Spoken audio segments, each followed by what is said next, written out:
Today we are going to start to unfold a truly spectacular story. Today I want to introduce you to the book of Esther. It is a riveting and suspenseful story about what one writer calls or refers to as the reversal of destiny. Now, Esther is a story, but it is also history. The things recorded in this book are actual events. They actually happened just as they are recorded. The writing of history, as we know it today, it really focuses solely upon geographical locations and dates and times and events.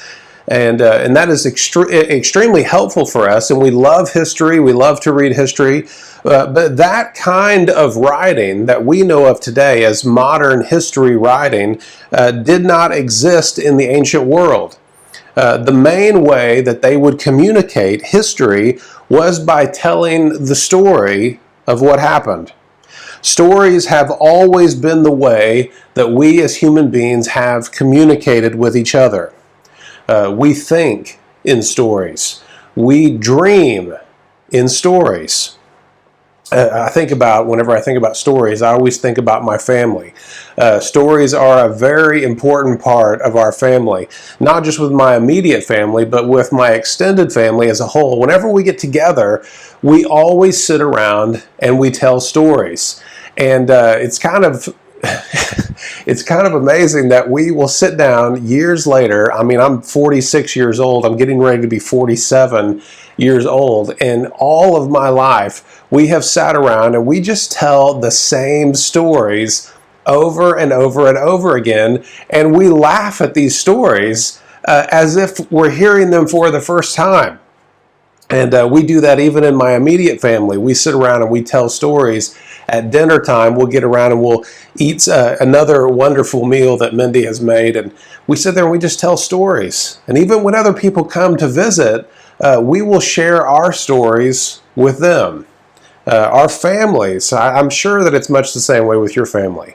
Our families and all of us as individuals, our lives are built around stories.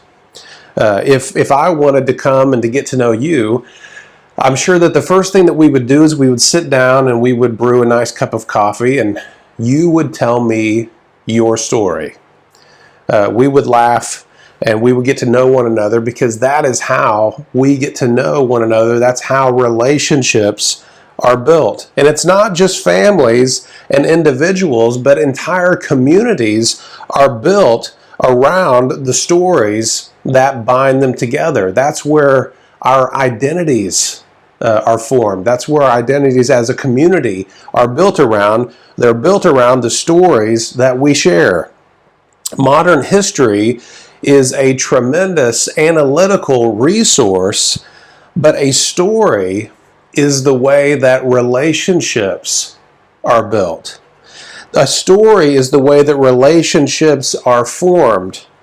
So it makes sense, if you think about it, it makes sense then that when God chose to inspire His Word in order to reveal Himself to us, the way that He chose to do that was in the form of stories.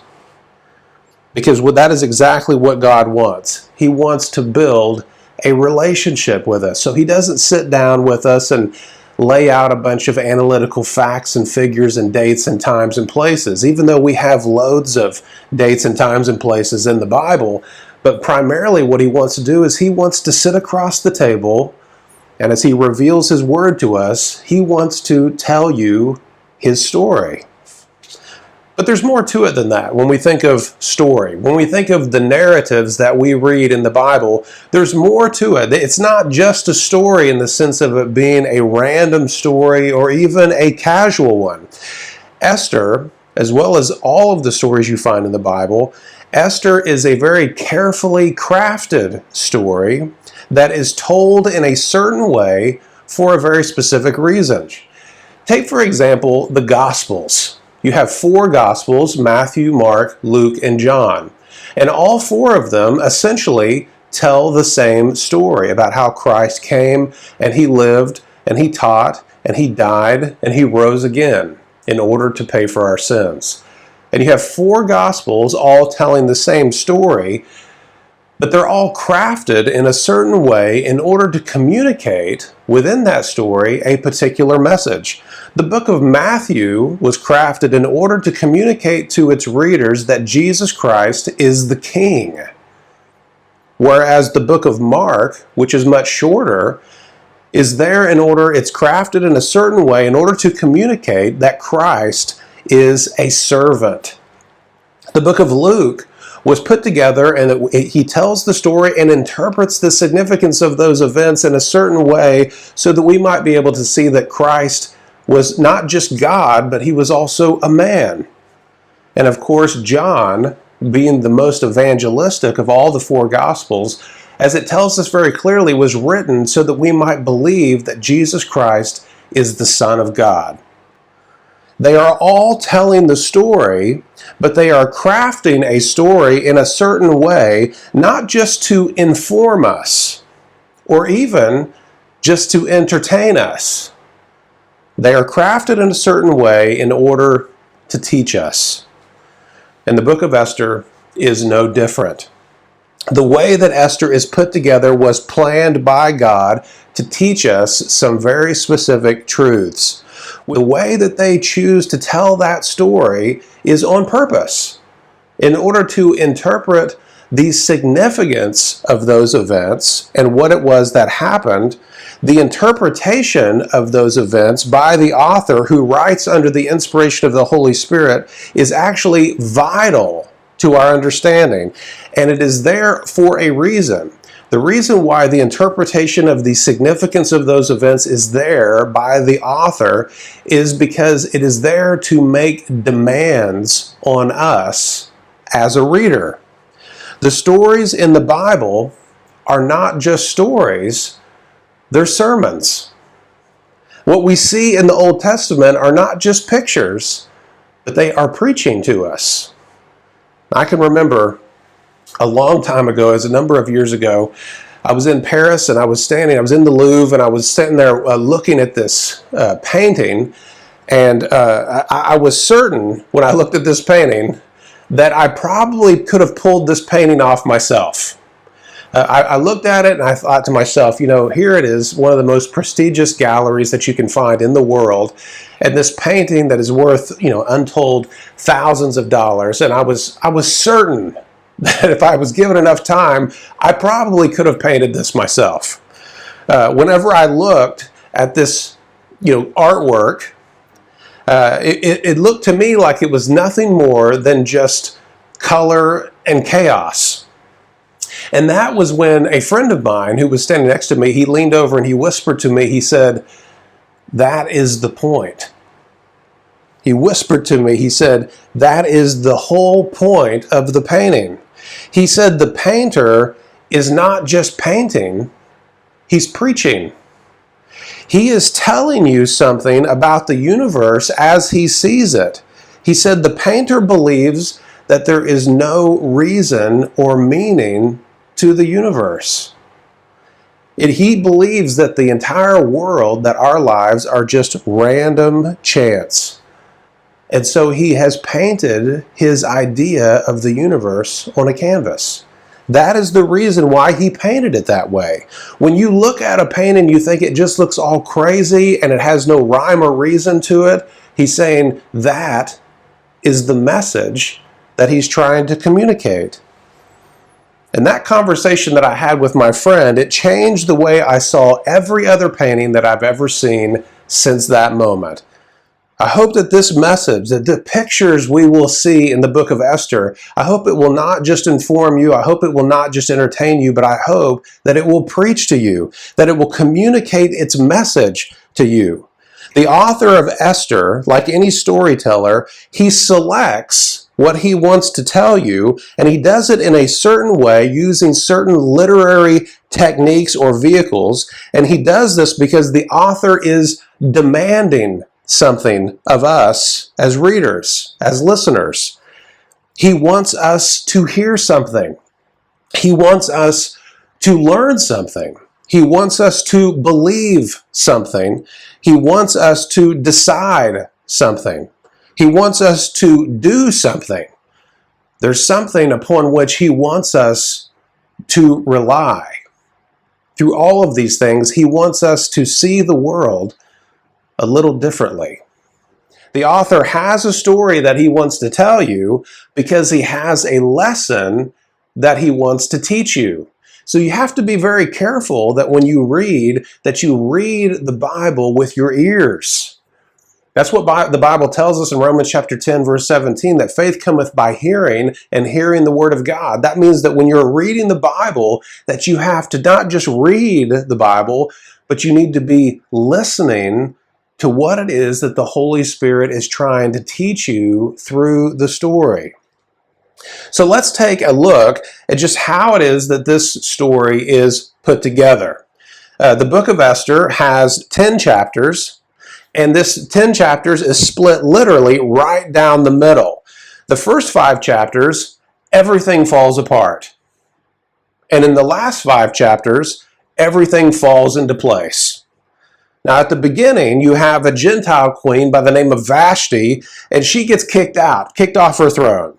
And Esther is called up to be one of the king's ladies. Her cousin Mordecai performs a great deed for the king, and nobody notices. The evil villain by the name of Haman, he hatches an evil plan to eradicate the Jewish people. Now, all that happens in the first 5 chapters, and it looks like everything is falling apart. But then, the king has one sleepless night, and the entire story takes a dramatic turn. What looks like life falling apart in the first half turns out to be God simply setting the stage for a tremendous victory. Haman, the evil villain, is killed along with all of his sons. The Jews fought for their survival, and they wiped out nearly 80,000 of their enemies. Esther nearly single-handedly saved the entire Jewish race. And her cousin Mordecai, he was promoted to what we would call the prime minister over the land. What looked like tragedy in the beginning was reversed into triumph. The story of Esther is so amazing that the Jewish people read it in the holiday of Purim. They read it every year, and they've done so for 2,000 years. They sit around and they read this very story that you and I are going to read and study over the coming months. Now, take, for example, another aspect of Esther's construction that makes it so unique. In the Bible, the book of Esther is the only book in the entire Bible that never mentions the name of God. There is no mention of God. There's no mention of the temple. There is no mention of the law. In fact, the only slightly religious element in the entire book is whenever they call a fast for the people. If the story of Esther was not about the Jewish people, then there would be very little for us to even recognize it as a book of the Bible. There are no miracles. There are no visions. There's no special revelations. There's no special visitations. The book of Esther is an extraordinary book because it is constructed out of perfectly ordinary things. The problems that they face are real problems. And the story hinges not upon miracles, but upon real choices and what the world would call simple coincidence or even luck. Not only that, but the story is written about very ordinary people.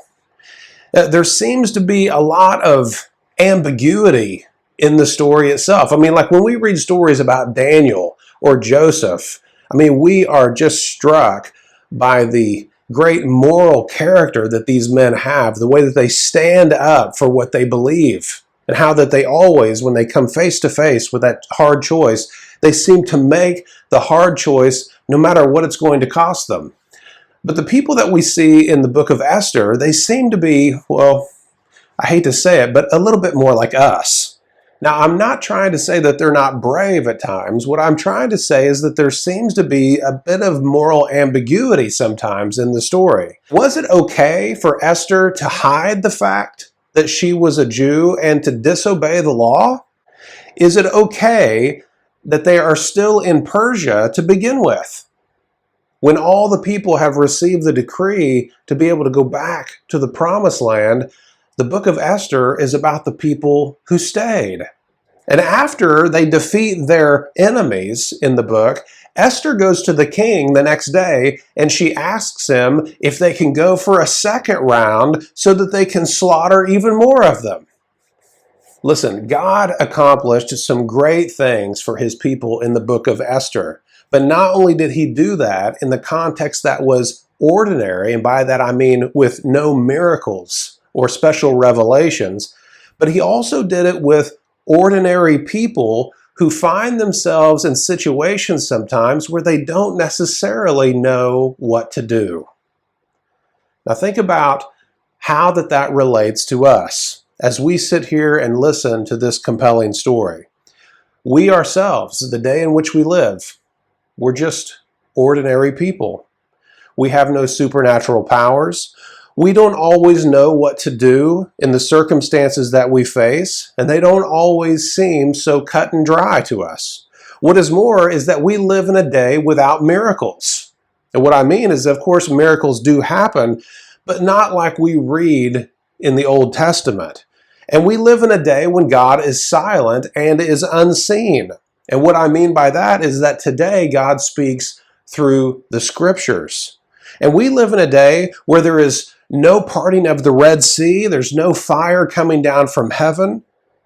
No, our day is one where extraordinary futures are determined by very ordinary choices that ordinary people make, along with what the world would call coincidence or luck. As it appears to be coincidence or happenstance or serendipity or luck or good fortune or any other a number of names that you might want to give it, what we see in Esther is exactly what you and I live every single day. We see the silent providence of God working unseen on our behalf to bring about his will in our life.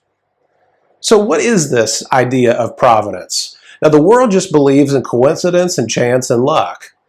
But we do not. We believe in the providence of God. So what exactly is providence? Because the book of Esther is all about the providential work of God working behind the scenes and unseen.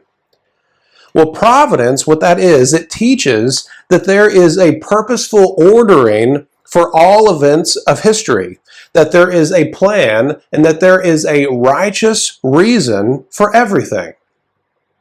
It literally means the foresight of God, and it is used to describe God's care, his governing, and his guiding of all things by the means of secondary causes.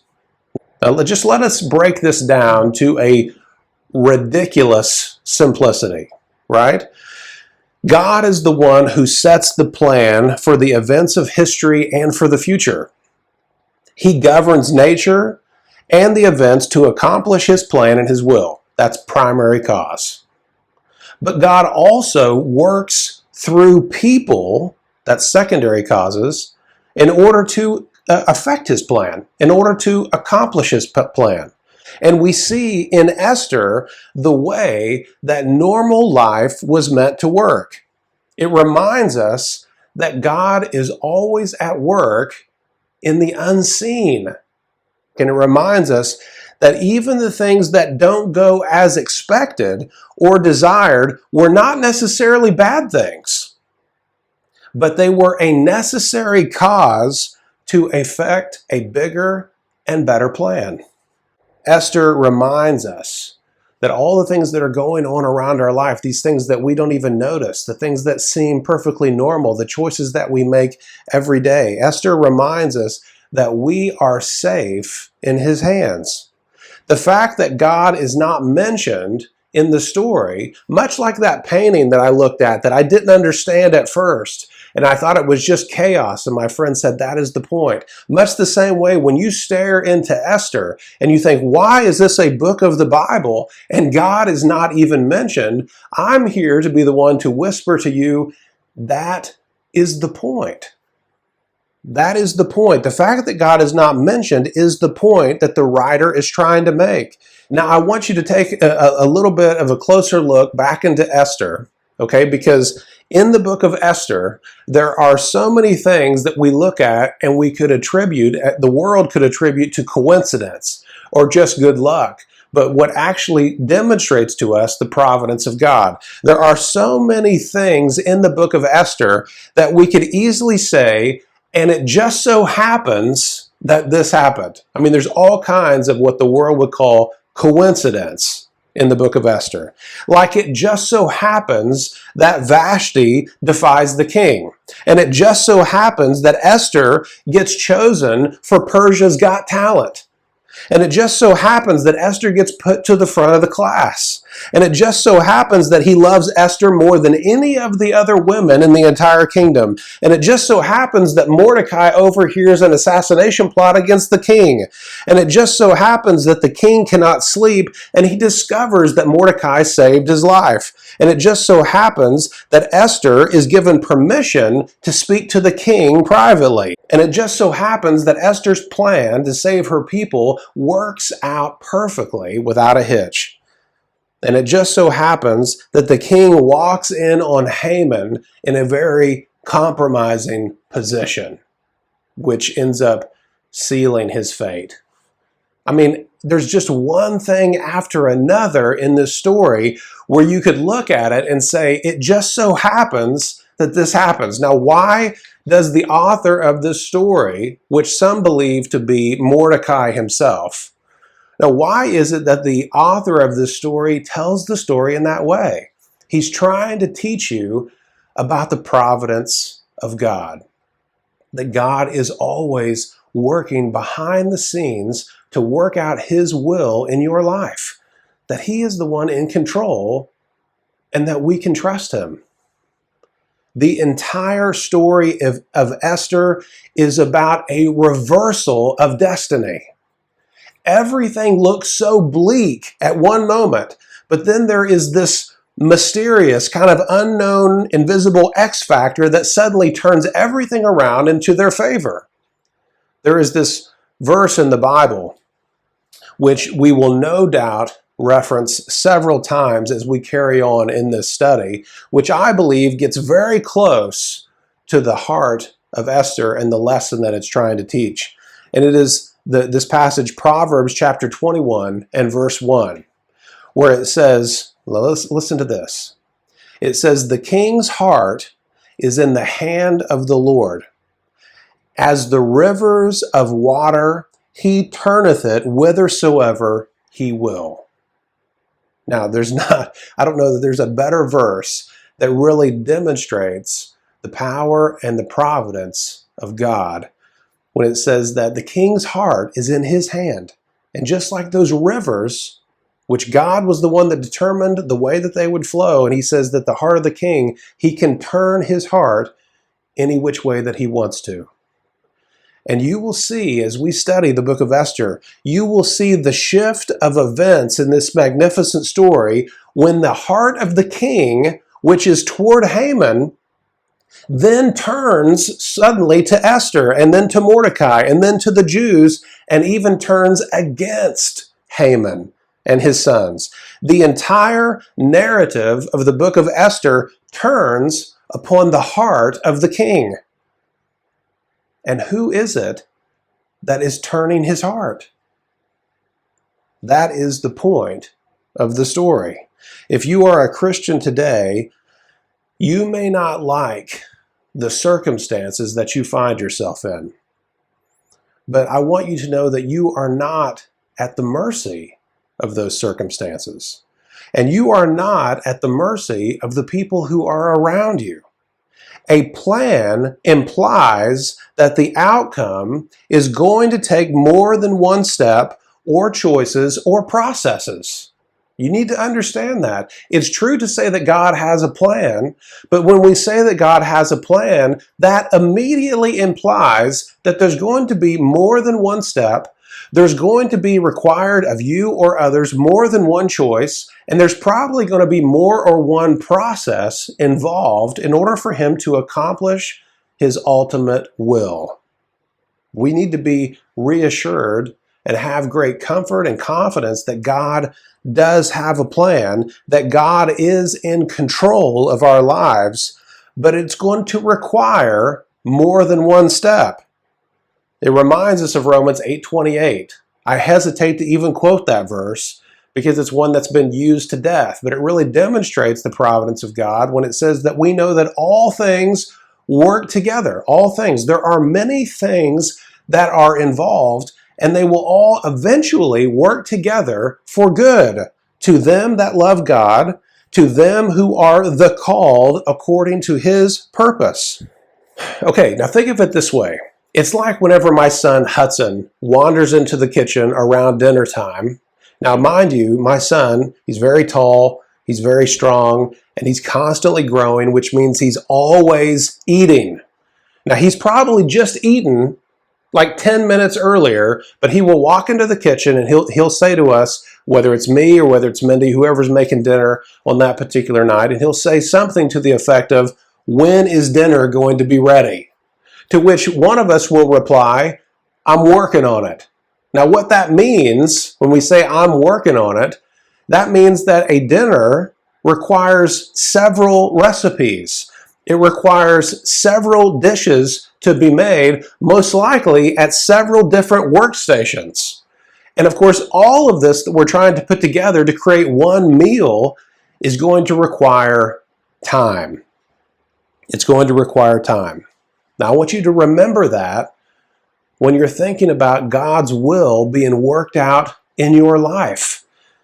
When you pray for God's will to come to pass, when you pray in the midst of certain circumstances that you're in and you want them to change or you want them to turn, and God says, "Look, I've got several dishes, I've got several items on the stove all working at once. I've got 3 different workstations happening, and all of this is going to take some time before my plan comes together, and all these things work together for good, for your good."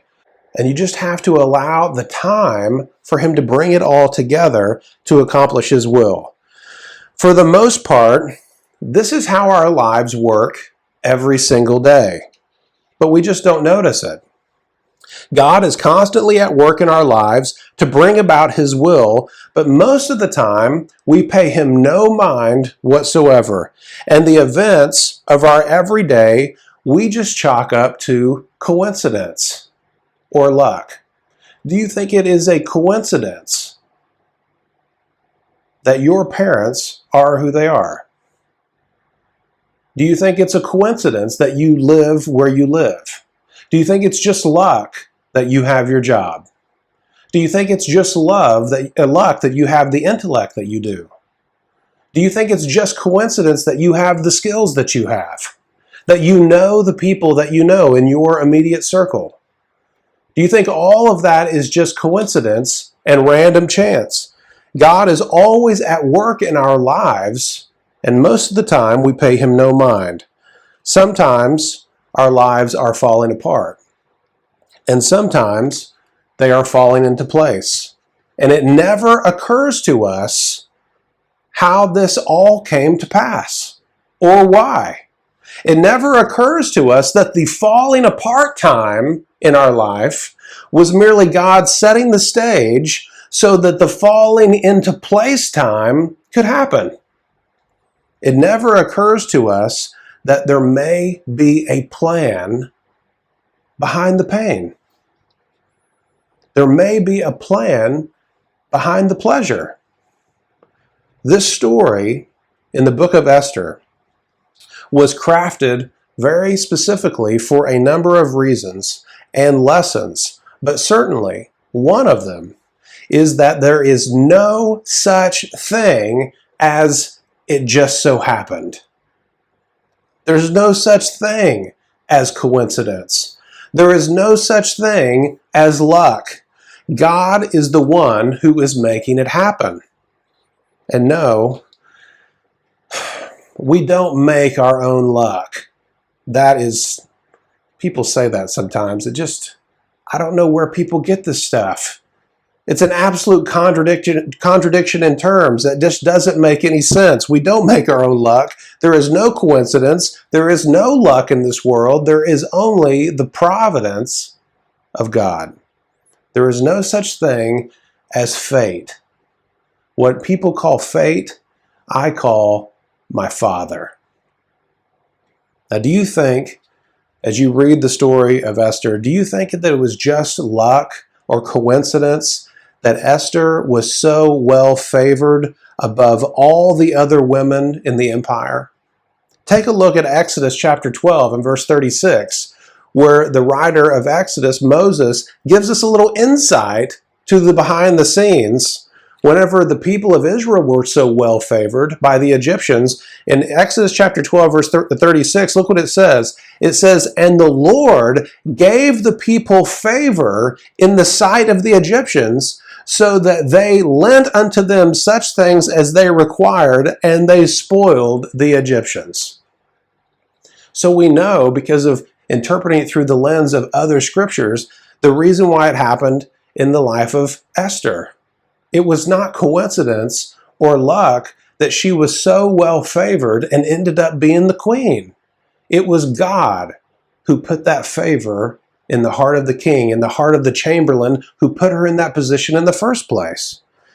Listen, it is an absolute relief to know that there is a plan and that he is on it and that he is in control of it. But the hard part, this is always the hard part of the plan. The hard part of the plan is that you cannot see the end of the plan from the middle of the plan, which I think is a bit ironic, considering when you think of the story of the whole Bible, the book of Esther is literally right in the middle of the story. And I believe that there is a great lesson even in that, because what we see in the book of Esther is people who have to make tough choices in the middle of the plan when they can't see the end of the plan yet. And we are called upon every single day to do just that. Even when we're in the middle of the plan and we can't see the end of the plan, we have to be able to trust that our Father has everything under control. And that is what is difficult. Esther has so much to tell us. Esther has so much to teach us. Esther will, I promise you, it will change your perspective. There will be even more that we're going to get to see in this great book. This is just introduction, and there's going to be so much more that we're going to see next time. But for now, can I just ask, does it feel like that your whole life has somehow conspired against you? Do you feel sometimes very powerless and at the mercy of your circumstances? Do you feel like maybe you're in the first half of Esther, where it seems like people are conspiring against you and everything seems to be just falling apart? Is that the way that you feel right now? And I know that it may feel that way. I know that it may look that way, but I'm hoping that the book of Esther will show you different. Now, let me ask you another question, because remember that the book of Esther is about the reversal of destiny. So let me ask you from the other perspective. Do you feel like everything is going your way right now? Do you feel like you are very powerful and very much in control? Do you feel like people really do like you and that the entire universe just kind of keeps giving you the green light? Much to the contrary of your life falling apart, do you feel like right now that everything is just falling into place? That's really what the second half of the book of Esther is all about. So let me ask you, why do you think, whichever way you fall, why do you think that's happening? Is it just because you're really awesome? Is it just because you are so attractive? And if these things are true, then can I ask you, what caused you to be so awesome and to be so attractive? Why do you think that these are happening? Do you think it's just a coincidence that you are that awesome? Do you think it's just a coincidence or just sheer luck that you happen to be so attractive?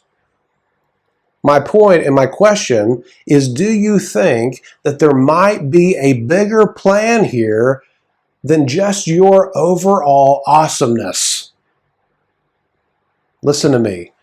God is the one who is in control. God is the one who sets the plan.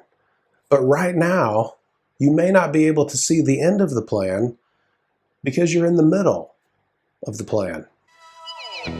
So I want you to stick with us. I want you to stick with us as we go step by step through this study of the book of Esther, because I promise you it will change the way that you see everything around you. Until next time, God bless. Hey guys, hope you enjoyed that video. We would really appreciate it if you hit that like button and subscribe, and don't forget to share it with all your friends so we can reach a lot of people. And